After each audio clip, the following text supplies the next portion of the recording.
Okay, this is the video request for 514 Psychodynamics of Psychopathology, and a couple of things that kind of jumped out for me, and I might not take these in the right order, but the discussion or the video that made a huge impact for me as far as impacting my knowledge and my awareness is the video Toxic Stress in the Child's Brain. Because as I listened to and looked at that video, the fact that if I look at children who are impacted with stress levels as children, even to take it to the point of the 9 months before, looking at that article, 9 months before birth, how a child is also their brain's impacted. And then they're born into, say, an unsavory family dynamic. Then they come into the world, it seems like, with the organ inferiority. And to me, that's having a child come out the gate at a deficit. So with the organ inferiority, that could now be the brain impacted while they're in the mother's womb.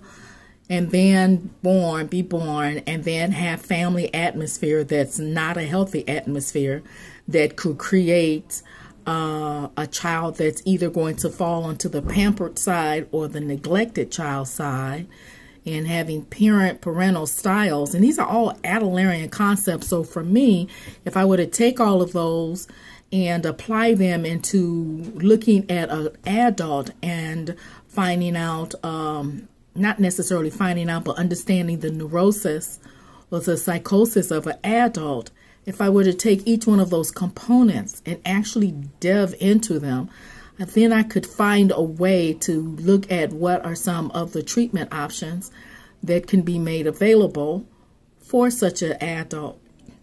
So for me, the self-awareness is taking all of the concepts and then, I guess, marrying them together to a certain extent. To then create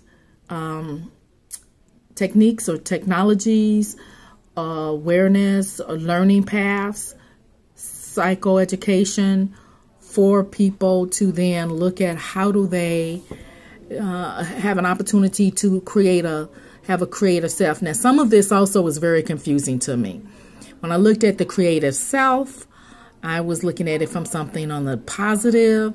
And then to know that now the creative self can also, based on environmental factors, upbringing, organ inferiority, can create negative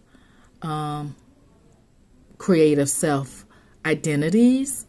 I'm not sure that birth order can make a difference, even though in the order of Jeffrey Dahmer, there was conversation. And some of the conversations from the students about, maybe if his birth order was somewhat different, if he was closer to his brother, maybe he would not have turned out to be a serial killer. I don't know. That's great speculation. Could be. Life tasks are very important. And I think that now that when I work with the types of population of people that have addiction issues, I think their life tasks definitely have been stunted. The life task of working, many of them haven't been working. The life task of loving, they haven't been raised in a loving environment based on family atmosphere or family styles. So then I think that might impact their life tasks. So this has been a great class. It's been a daunting class because it required a lot of how to think outside the box and how to take the Adlerian principles and dynamics and apply them to, for me, a community that is a cultural community that is a specific context. And how do I apply a lot of these, which would be something that would be interesting. That said, I think that at the end of the day, the particular Adlerian principles and the dynamics, really, I can see how I can apply them into what it is that I'm doing, and maybe look at some other concepts or dynamics that would be of interest. One of the most important takeaways for me was that having people, getting clients to recognize how family atmosphere, parenting styles affected their, and trauma and the toxic stress impacted their lives today. Maybe getting that awareness may impact their social interests.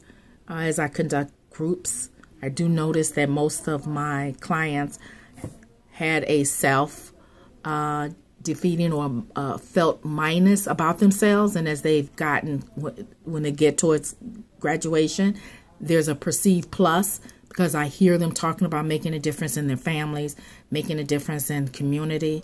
And that, to me, I see movement.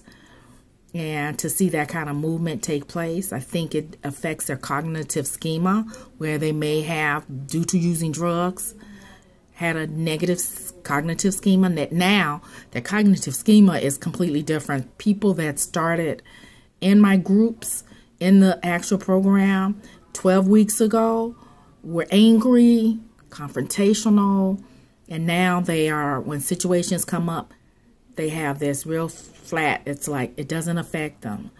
Their whole physical demeanor has changed.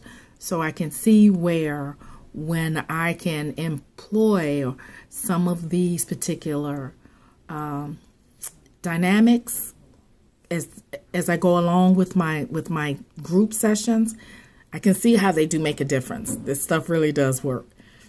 Thank you.